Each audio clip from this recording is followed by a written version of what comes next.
How y'all doing? Don't forget to hit that like button and share, subscribe, and comment button. Get in where you fit in. If you don't find nothing in this video, please check your other placements, and I'll see you there too. Cruising and viewing, all views appreciated. Returning subscribers, thank you for your support. And if you're checking in on a friend, a cuss baby of me, hey friend. All right, so the title of this video is called Confessions, and it's a spiritual confession. Making my coffee out just in case. Here we go.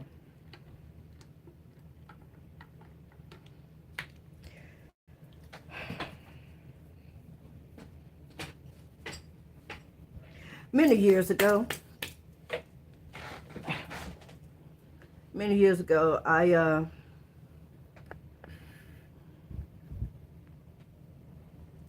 well, let's put it like this. I met a guy that was on drugs, okay? And we became good friends, so I thought. We did a lot of amazing things together, especially when it came to business, because in spite of this person being on drugs, this person had very good work ethics.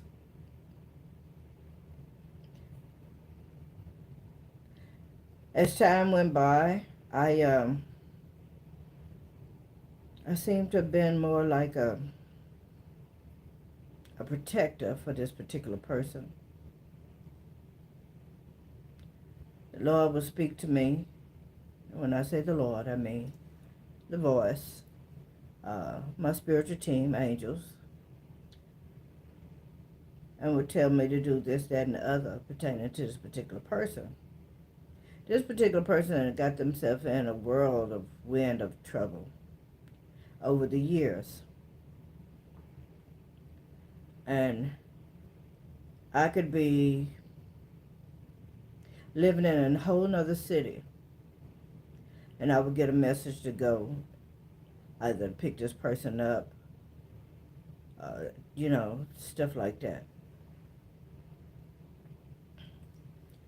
One day, and we're talking about after a multitude of me being the person that I was supposed to be in their life, this gentleman, if I can call him that,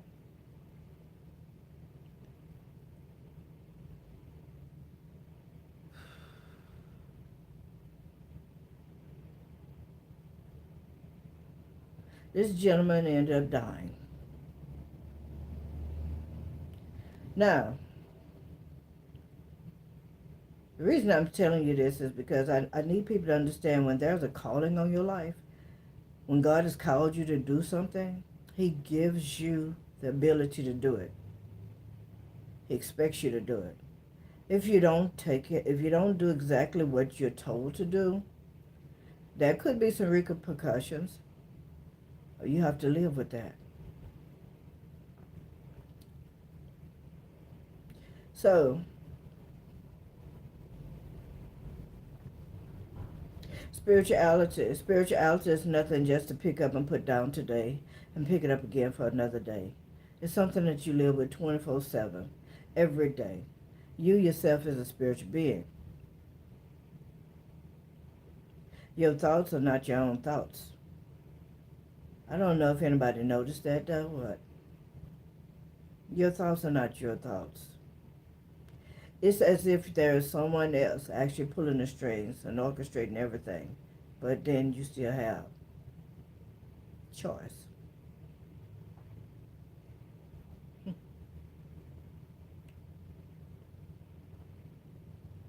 So in this particular situation with this gentleman, he did everything under the sun that he wanted to do. I remember many years ago he asked me about his life. And I prayed about it, and I asked God about him. He wanted to know, was he going to how long he was going to live. I prayed for him, and God told me that he was going to live a full life. Wouldn't tell me no year, no age, or nothing. He just said he was going to live a full life. So I told the gentleman, I said, God said, you're going to live a full life. He said, but what that mean? I said, that's all he said. Okay.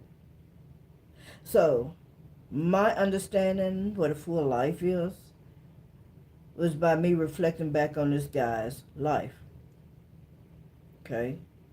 He was a millionaire a couple of times. He did everything under the sun he felt like he big enough to do. He went to prison for robbing a bank.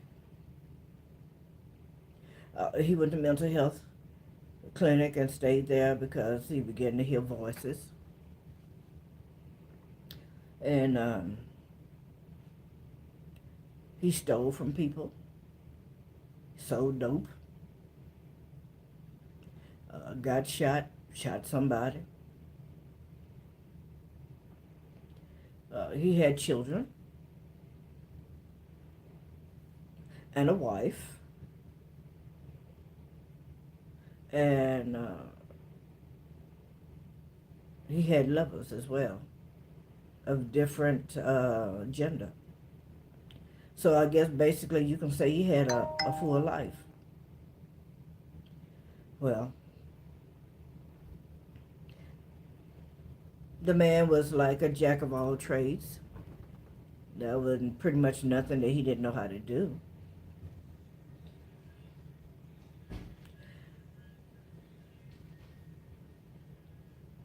But he ended up getting shot, from what I'm told, at a drug dealer's house. Can't say he was innocent bystander, though. Because if you know anything about people that do drugs, when they can't afford their habit, they'll go work for the drug man. Anyway, I've told you all of that. Now let me get down to the good part. Well, it's not really the good part, but the part that's really important. I was driving. I was driving on that side of town. I had actually came from my city. Actually, I went through, I don't know how many cities, but I came from my city all the way to that city, and I was picking up some things, and I went to visit my aunt. You know, she was like one of my oldest aunts living, and I spent some time with her. But I heard the Lord speak to me, and He said, "Go pick up X such and such." Well, my last encounter with such and such didn't go well, and I was completely trying to ignore. And He said again, "Go pick up such and such." And as I'm doing my lips like now, I really did not want to deal with that person. This person had did some things that were very unthinkable. All right, and I was I was still in a very fragile state at that time because I had to have surgery. So I remember what he had did when I was before I had surgery, right? So I went in my trunk and I heard it again, and I slammed my trunk and I said, I don't want to fool with him because he's not right. And that's what I said, and I said that in a state of aggression, right?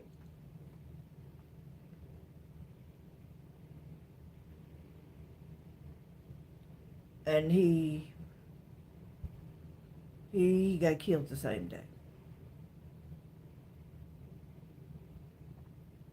So my sister-in-law, she called me on the phone, and she told me, she said, such and such is dead. I said, what? She said, yeah. And she told me about it, and I said, well, when did this happen? And she told me, and I just sit there because I knew. But I did not take the action. I did not do what I felt and heard and that strong feeling that was in my spirit to do. Because I had not forgave that man for the things that he had did the last time I allowed him to come and be a part of my family. No, he wasn't nothing. It was nothing intimate. It was strictly platonic. Because we grew up together on the same street. What I'm telling you is that if God gives you a charge, if you know there's this burning desire, a sensation inside of you, a passion to do a thing, chances are that's what you're supposed to be doing. That's your goal. And I did mine for many years, but when he crossed that line and started messing with things that belonged to my grandchildren, that put the icing on the cake.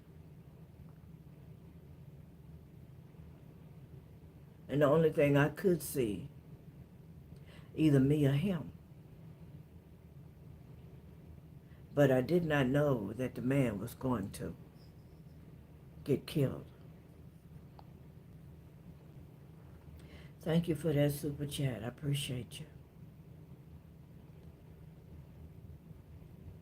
So I'm asking y'all to please take heed. Because there are some people out there who will not accept it. They're going to continue to play games. You can let them know that you have been given a charge by God to be a part of their life for the betterment, because there's a place that they need to be or go. There's a goal. And they can't get there on their own, even if they thought they are Superman or Superwoman. But they need that helping hand. And they don't realize that you're ministering spiritual strength to them while you're there and you're doing what you're supposed to do. See, the Bible tells us, with love and kindness have I drawn thee. And see, that's how God uses his people. And sometimes you got to give them a little tough love as well. But then there's others. You can't do nothing but step away and allow them to go through the hard knocks. Don't have to be that way, but that's the way they chose it. So my confession is today that I allowed somebody to die because I didn't go pick them up when the Spirit spoke to me, because I was still holding on to some past things that was done. And I know many of you probably would have did the same thing. But think about it. Is it better to obey God? Now, since then, yeah, I've had a conversation with him. Not purposely, but I had a conversation with him because I was talking to another person that's very spiritual pertaining to this thing. And he just popped in and said, well, he didn't know he was going to get killed. He didn't know he was going to get shot. But one of the things he had a bad habit of doing was telling people that if you shoot me, you better make sure you kill me. And apparently, old boy or whoever it was made sure that they killed him. You know? But my sister-in-law, she's already transitioned too. Prior to that, she told me, she said, I can't believe you let that man die. I said, I didn't let him die. She said, yeah, you did. She said, God told you, and you didn't. I said, but I didn't let him die. She said, yes, you did. You see, it took somebody on the outside to help me to understand that it was my fault, indirectly my fault, because I didn't listen to the Spirit and I didn't do what Spirit told me to do. Now, it doesn't have to actually be on something as deep as that. It could also be something like you get this overwhelming emotion to give somebody a certain amount of money. We're not talking about because you're looking at a person sitting on the street as being homeless. No. It could be somebody standing up, looking inside of a window at a grocery store or something, or passing by. And this person might be walking around talking to God secretly. And this person knows that they need a certain amount of money. But yet and still, they're waiting on God to bless them. And God may have put it in your spirit to walk up to that person and give them $150. Give this person $50. Give this person $2. Buy this person a cup of coffee. That sister over there need a pair of pantyhose. Buy her a pair of pantyhose. You know. But don't toot your horn after you do this. You keep that to yourself. Because what you do in secret, God blesses you openly. So, that is my confession. My spiritual confession. Like I tell y'all, I don't tell y'all stuff that I don't know. I tell you stuff that either I experienced or I seen firsthand. But I ain't going to just sit up and give you no random stuff that's not true or that I know for a fact.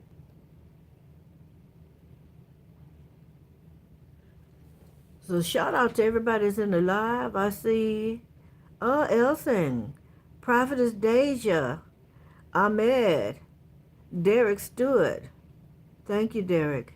KJ, Connor, Edward Vallejo. I appreciate y'all come in. Shout out to each and every one of y'all. All right, so I'm going to go ahead on and end this live, and I'll be right back, and we can start doing something different. All right, ladies and gentlemen, don't forget to hit that like, share, subscribe, and comment button. This is part 1. Okay, on part 2, if you look in the description, you'll see on each segment it's going to be something different. All right, I love you. I'll see you in the next video. Yeah.